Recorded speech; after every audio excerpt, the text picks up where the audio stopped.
Hi, I'm Femi Oke, and you're in the stream. Thousands of Iraqis who traveled across the Mediterranean into Europe are now packing their bags and going home. Today, we'll find out why some Iraqis would rather be living in Iraq than in Europe.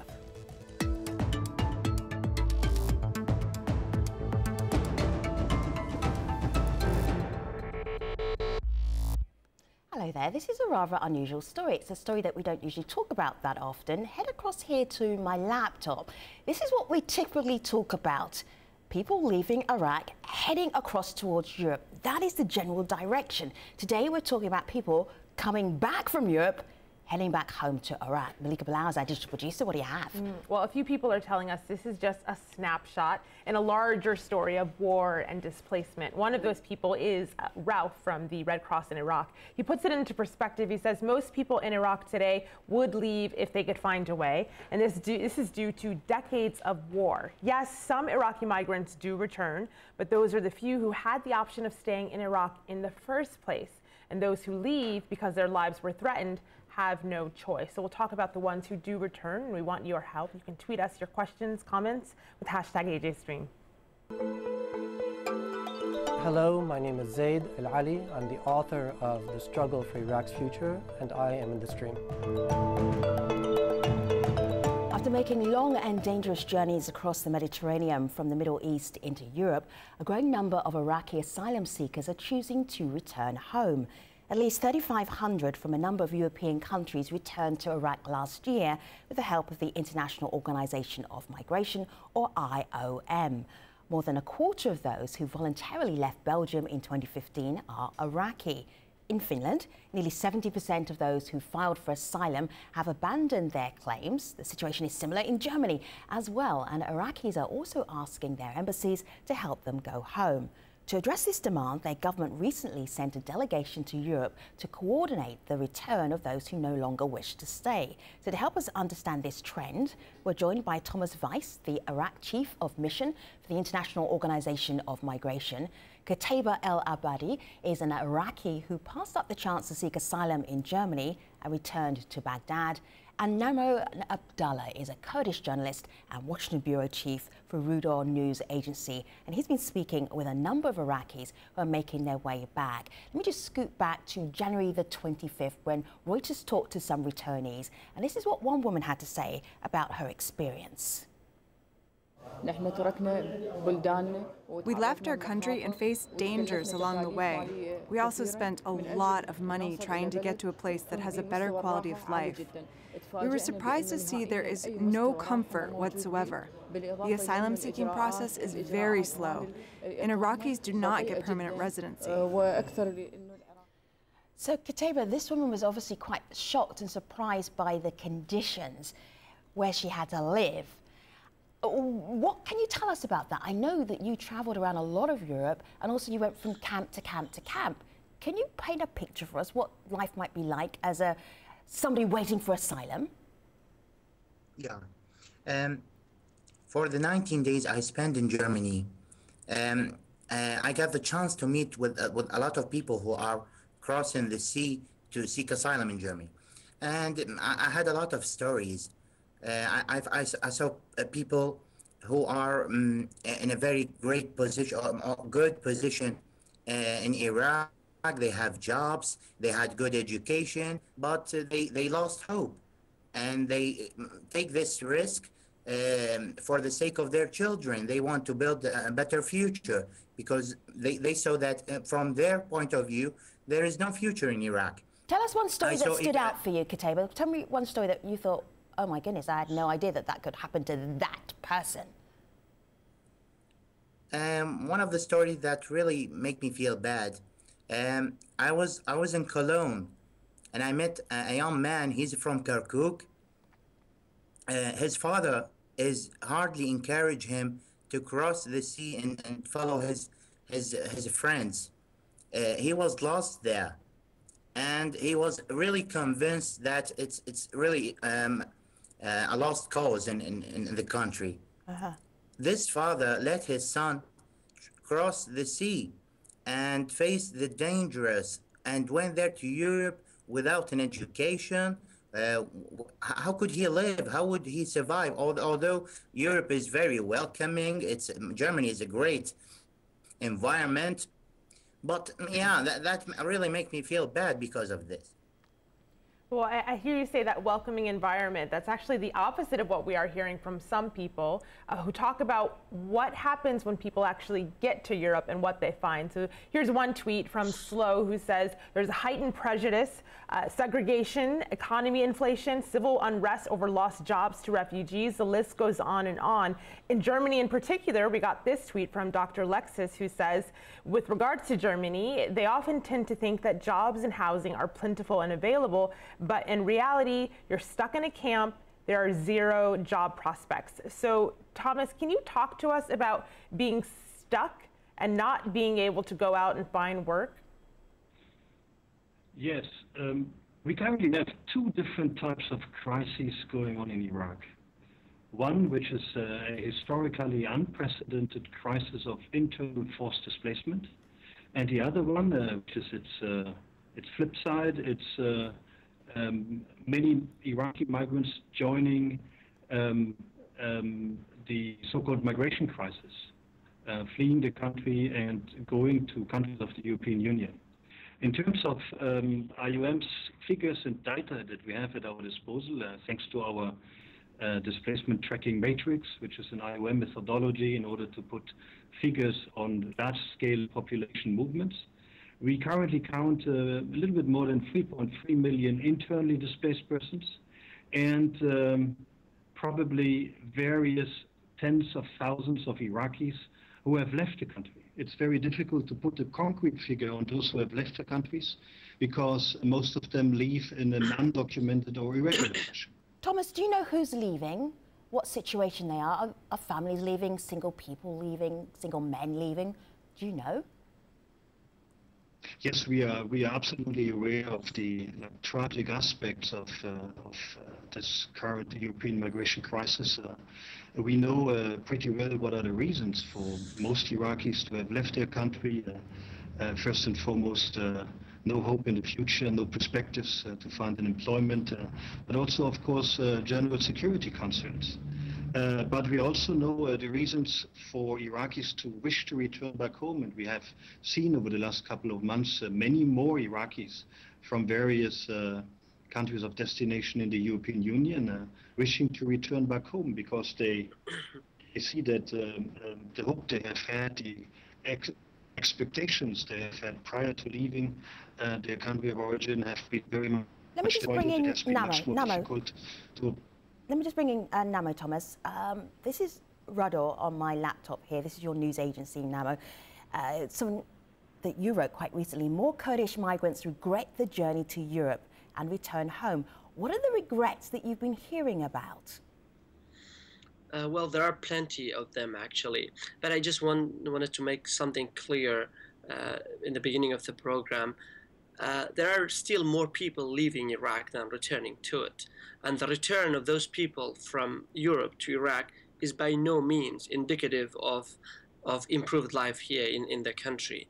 It is, if anything, it's indicative of the kind of unexpected situation they find in Europe. You know, you can talk about that. The reason that for the Kurds specifically who are returning to Iraq or who are leaving in the first place, I think we should understand first the reasons for their departure, and then we can kind of understand why they return. One of the most important reasons for the Kurds leaving is the political uncertainty here.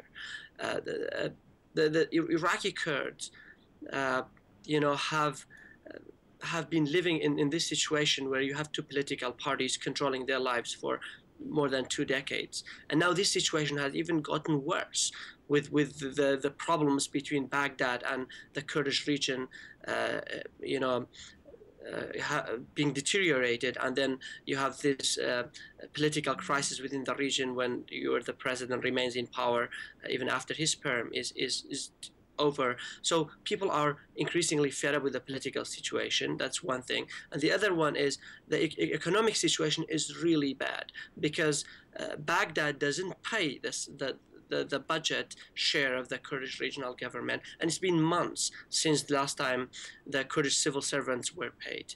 So all of these reasons contribute to why a lot of people leave to Europe, and then when they get to Europe, they some of them return to Kurdistan. So I've talked to some people. I know people actually who have sold their properties, their cars, just to get to Europe. And now when they get to Europe, they find that it's so difficult to even get a work permit in the first place. They stay in camps for months. And then how can they support a large family, which is the case for most Iraqi Kurds in Europe, while they can't even get a work permit in the first place? I'm curious about how much preparation goes into this movement from Iraq and then planning to go to Europe. I want to show you something here. This is a story that AJ Plus has been sharing, and it's a man who's getting ready. He knows he's going to make the journey across the Mediterranean, heading across to Europe, and this is how he's getting ready. Have a look at this. أنا اليوم قررت إن أنا أجي أسبح وأقوي روحي. أنا قررت أهاجر هالأيام، وطريق الهجرة مالتي حيكون عن طريق البحر.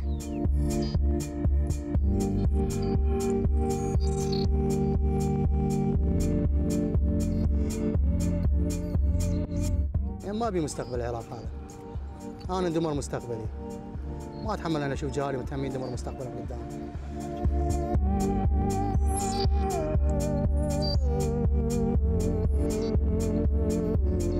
وهذا حلمي يعني، لأن العراق العفو، العراق بعد ما بيعيشه. مليت لا أقدر أعيش أنا، لا أقدر أعيش عائلتي. وهذا حلمي مو بس أنا، حلم كل شاب عراقي. So Thomas, this man obviously knows how dangerous it is to try and cross the Mediterranean. He's training to swim with his son. I'm wondering whether people who are coming back, they haven't really prepared properly for what they are about to experience, and how hard it is to live and move into another country without all of the normal comforts around you. Is there a point here where people are actually being irresponsible? Yes, absolutely. The thing is that most of the Iraqis who have left the country and who continue to leave the country go to Europe on the basis of quite a number of false expectations. Through our inquiries among returnees, but also among Iraqis who at the present moment continue to live in Europe, we know that they were expecting to get free of charge housing, to get a car, to get easily a job, as well as a refugee status. And unfortunately, all of these expectations have not materialized. So many people, after having spent a few weeks, a few months in refugee reception centers in most countries of the European Union, come to realize that these expectations that they have had prior to leaving will never be fulfilled. Therefore, an amounting increase of frustration and the desire to return back home as quickly as possible. There are a few people online, Femi, talking about this, the expectations not meeting reality. So one of them is Zainab, and she writes in, there are government restrictions often imposed on refugees and Iraqis in specific that have definitely made some reconsider their situation. After the numerous sexual harassment incidents committed by some violent refugees in Europe, the far right is now painting all refugees with the same brush, and it's making it 10 times harder for them to continue living there. Qutaiba, I'm wondering if you can elaborate on stories like these. I know that you actually have a friend who receives money from his family back in Iraq to help them survive in Europe. Tell us about some of those people. Well, the German government gave the people in the camps between 330 euros to 370 euros. I was receiving 550. It's not enough. It's not enough to survive with that amount of money, because Europe is really expensive. I met a guy when I was in my way return back to Baghdad. He was in Sweden, and he used to have, the government gave him like 500 euros in coronas or something like this. It is not like this comparing with the 500 that he used to receive in Iraq, because the 500 in Baghdad is much larger than how much does it cost in Sweden. So the people really have a problem with how much do they receive. So they try, and you cannot get integrated unless you have to like 3 years from your life just to be at the first step in the job market. And after that, you are not going to have what it really you deserve. You are going to receive any job, like a common job. I met a guy who is a refugee years ago. He is a taxi driver, and he is from Iraq. Yeah. So Namo, you met people and you know about people who traveled to Europe and what they met was not what they were expecting. Do you feel that they didn't do their research properly? Do you feel that there was more homework to be done? Well, that's definitely Probably, yes. one reason. That's definitely one reason, because most people who go to Europe, we can, reasonably assume that they don't speak the language. They don't, if any, they might speak poor English. And then you need to speak English at least in order to do really proper research about how the situation is in those countries. So the people who come back from the West to the Kurdistan region or to Iraq, they talk about how the situation over there is not the paradise that people want to go for. It's great, politically stable. It is, if you have a job, you can definitely have a much better life than you can have in any Middle Eastern country probably. But that's the problem, whether you can get a job. You need, in America, for example, where I live, you have about, 11 million, I think, unemployed people. That's about 6% of the population. So these are Americans. Most of them have degrees, and they don't even get a job. How can an Iraqi with poor English skill get a job in the United States or in Germany or in other countries? So that's probably one reason. But as I said earlier, there are people. Not everybody leaving Iraq is living there for economic reasons. There are people who have sold like properties and houses and cars worth of tens of thousands of dollars actually here in the Kurdistan region. They just wanted to be in a place where the future is more certain for them. But once they get there, they just see, there's this rise of anti-immigrant rhetoric in the West, and this rise of actually Muslim rhetoric in the West, to be specific. And you have somebody like Angela Merkel, who should be credited for accepting so many refugees compared to other leaders in Europe, saying that it's temporary for these refugees to stay in Germany. Once the situation in their countries improve, they will be sent home. So this is not something that people hope for who want to abandon their country once and for all. They don't want to build a life there and then being forced to abandon that life as well, I believe. So there are questions, Qutaiba, on then what happens when people actually get back to Iraq. And so who better to tell us than you? This is Rudaw, who gives us her own perspective. Yeah. She says, returning youth now have a realistic impression of life abroad. It's not as easy as portrayed by some, and they have a newfound appreciation for Iraq. And she says, returning youth also receive mixed reactions from Iraqis. Some welcome them home. Others blame them for wasting funds to migrate, and yet others blame them for not joining the fight against ISIS by staying home. Did you face any of that? Can you talk about that? Yeah, that's true. Well, one of the main reasons I returned back to Baghdad is that I'm 28, and if I graduated and get integrated in Germany and maybe have a master's degree, I need from 3 to 5 years. And I will be 33 engineer in Germany. In the market of jobs, I'm going to be compared with 22 years old German engineer. Right, so Qutaiba, my value. Let me just be a little pushier here. There are people leaving Syria right now who will die if they don't leave Syria. Their young kids will be forced into working with ISIS or attacked. They're starved. All of these reasons. You having a better life, I applaud that, but why should you be in Europe, and why should these other Syrian refugees not take precedence over you? I know people watching this will be thinking this. I'm verbalizing it. What's your response? Well, the situation is different from Syria to Iraq.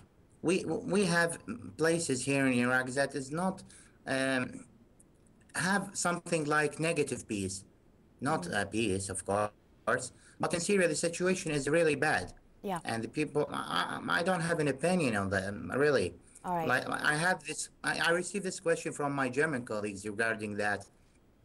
Why, by the difference in between, there is also in Afghanis and Syria. I don't have an answer to that question. Okay, so if there's only an ability for certain European countries to cope with so many refugees coming from Syria, you don't have an opinion on them making life uncomfortable for Iraqis who are also in Europe. You don't have an opinion on that? No. No. Let me bring in Thomas. Thomas, this is from the IOM Iraq, your organization. IOM helps Iraqi migrants voluntarily return from Belgium.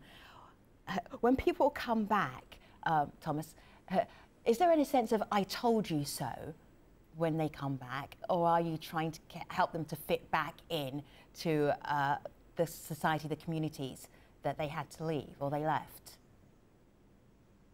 Femi, certainly there is this type of sense. Last year, for instance, my organization has facilitated a return of a little bit more than 3,000 Iraqis from various countries of the European Union back home. We have received most of them at their point of return at the airports in Erbil, in Baghdad, or in Basra, have interviewed them, have asked them about their specific experiences.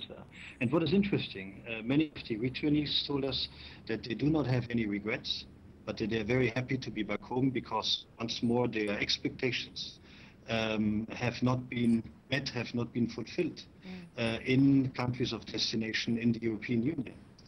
And an interesting aspect of voluntary return is that it normally comes associated with a certain amount of money or certain services in the area of reintegration. Services, monies that help returnees to fall back on their feet economically. Right. As Namo has just been saying, migrants have been paying a lot of money in order to leave the country. Many have left selling their assets, selling their houses, selling their cars. So returning with a little bit of money at the hand in order to facilitate their reintegration into economic life, but also reduce the root causes of migration makes a lot of sense. Therefore, assisted voluntary return, as facilitated by the International Organization for Migration, is a very attractive alternative for many Iraqis who are now out there and looking at sustainable ways to return back home. Sure. When you talk about that sustainability, and Namo, there is this comment on Facebook from Linda who says, I really hope that these refugees are getting aid from their countries that they return to. I'm sure a huge percentage will return to their homeland with a lot less than they left with, which is exactly what Thomas just said. So Namo, what is the reality for them? How do they start their lives all over again? There is almost no doubt that you can assume that life is much worse for them when they return compared to the life they once had before leaving for Europe. Like, for one thing, they've lost a lot of money. That's one thing. Secondly, I would like to talk specifically about the Kurdistan region of Iraq, because so Namo, we're going to do that in the post show because we're right at the end of this show. So it's lovely to have a longer time to actually talk about the context of Iraq, which is really important. Guess before I let you go though for this main part of the show, Thomas, what advice would you give somebody who's sitting there in Iraq and thinking, I actually want to go to Germany or Belgium? What should they be prepared for? How should they prepare? Femi, a key issue is information. Our first and foremost advice is, before you take a decision to sell everything and to leave your country in order to join the massive numbers of outflows of undocumented migrants, try to get your information right. Try to get information about the risks and perils of the journey. Which is something that I would like to underline here, because we have seen that throughout 2015, for instance, more than 400 migrants have either disappeared or reportedly died in the Mediterranean. Thomas, we're going to leave it there for now. The physical risks of the journey are very, very important. We'll pick up with you in the post show, very importantly, and with our other guests as well. So Qutaiba and Namo and Thomas, we'll see you online at stream.aljazeera.com. Thanks for watching, everybody. Take care.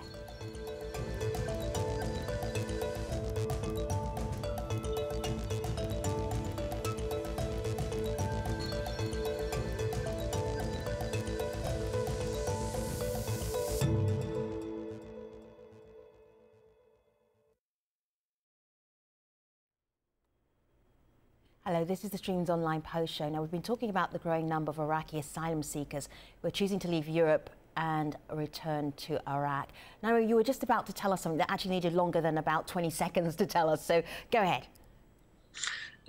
Yes, I was going to say that the situation for the returnees is much worse than they used to have, say, a couple of years ago. Now the situation in Iraqi Kurdistan, I can say, I can talk more specifically about this region. This region is basically on the brink of economic collapse. The Kurdish government sends representatives all over the world. They sent their representatives to Washington about 2 weeks ago to literally ask for money from the US government. And because the Kurdistan regional government is not an independent country, they cannot receive money from the World Bank. They cannot receive money from, those international institutions. So they turn to these countries, and it's been months since public servants haven't been paid, and people continue to leave while these returnees are making their journey back home. I mean, some of them might be rich enough to be able to rebuild their lives, but the situation is really, really bad in the Kurdistan region. It's worse than it's probably ever been since, we can say since the withdrawal of US forces in 2011. Let me just bring Thomas back in here. Thomas, the other thing that occurred to me was most people probably don't go through the IOM when they're leaving Iraq. Are there other ways that they get to Germany or Belgium or Finland? I'm looking here at a story here about false Syrian passports. So Iraqis are ditching their passports to use a fake Syrian passport. There seems to be like a whole process of how do you actually get out of Iraq and then put yourself as high on the list as possible as getting asylum. And part of this is not necessarily playing by the rules. No, Femi, obviously, we're talking about the phenomenon of undocumented migration. So IOM is not facilitating this. We facilitate sustainable returns. Of course. The thing is that most of those who have left the country and continue to leave are doing so in a perfectly legal way by using Iraq's international airport, by crossing in a regular fashion the border to Turkey. Iraqi nationals do not need a visa to go to Turkey, and from Turkey then onwards the journey becomes an undocumented one. Right. And we also know that this is very often a very long journey. It's not only perilous, it also takes a lot of time.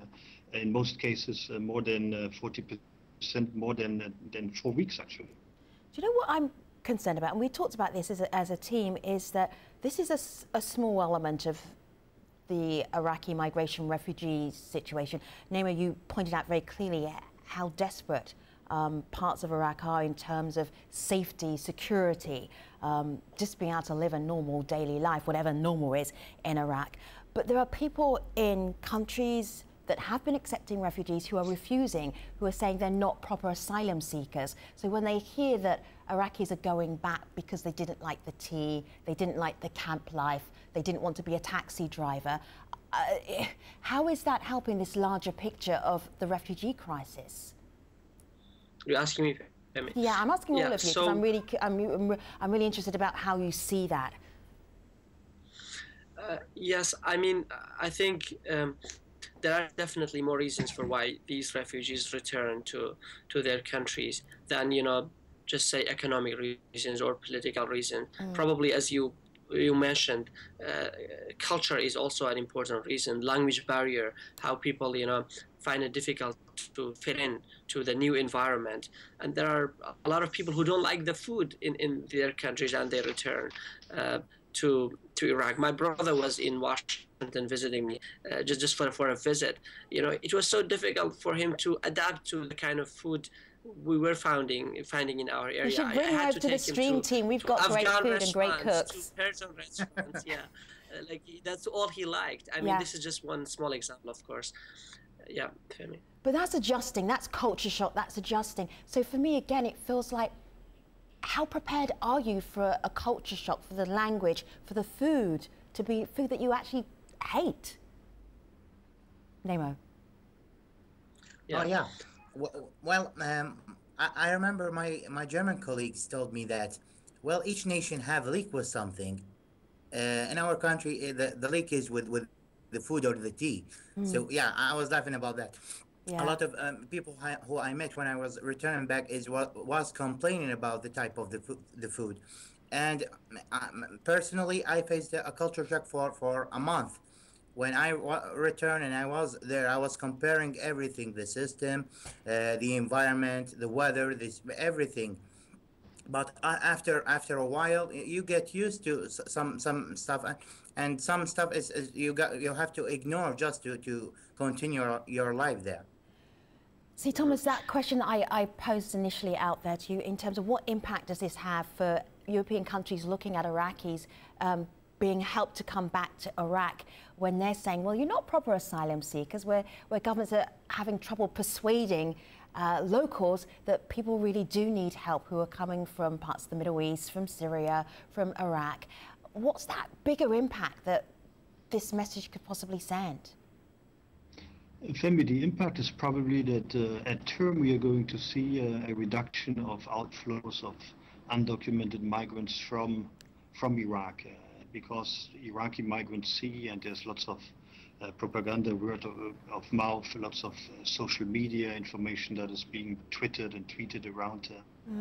Iraqi migrants see that Syrian refugees have, Syrian migrants have a much greater chance in order to be given refugee status in most countries of the European Union. So probably we're going to see a reduction and people accepting the situation that they find in their communities of origin in Iraq at the present moment. Do you know what talking to you three reminded me of is that sometimes the world can't cope with more than one crisis at a time, but there are many different crises, and maybe we should have an ability to be able to look after people from Iraq and Syria and a few other places around the world that all desperately need help. Namo, what were you going to say?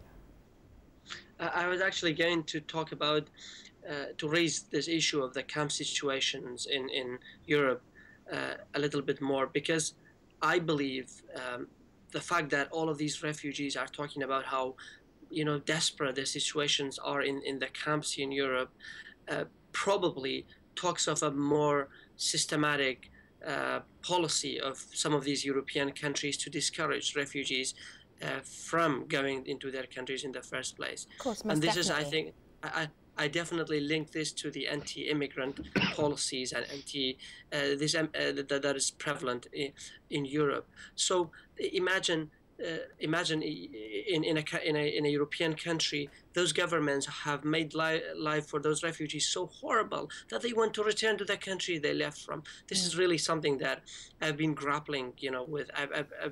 I've been unable to understand, like these. Why should this happen? Really, I mean, this is. How horrible, how desperate the situation might be in those camps that makes you return to your country that you abandoned. This is a conversation that we've had a number of times as we've been following the refugee crisis over several years, and attitudes have changed in different countries depending on how many numbers they feel that they can actually cope with, and also the politics, the local politics that's going on there. I'm sure this won't be the last time we have this conversation, but intriguing to talk about returnees rather than people leaving a country. Malika, what do you have? Well, this kind of illustrates that binary between why someone might leave, that push and pull, and it really all depends on where you are. I'll show two things. This is a Facebook comment from Ralph of the ICRC, who says, as the government mobilizes all resources towards the fighting in Iraq, there's less attention put on growing the economy and creating job opportunities. And add to that the low oil prices and lack of meaningful development in the country, you have the answer to why people are leaving. On the other hand, Anwar, who says, I won't lie and say I live in heaven, but I'll admit life is better in Baghdad than it was last year, and people have more hope than they did before. So Thomas and Qutaiba and Namo, thank you so much for being part of the stream today. We really appreciate your time. Take care, everybody.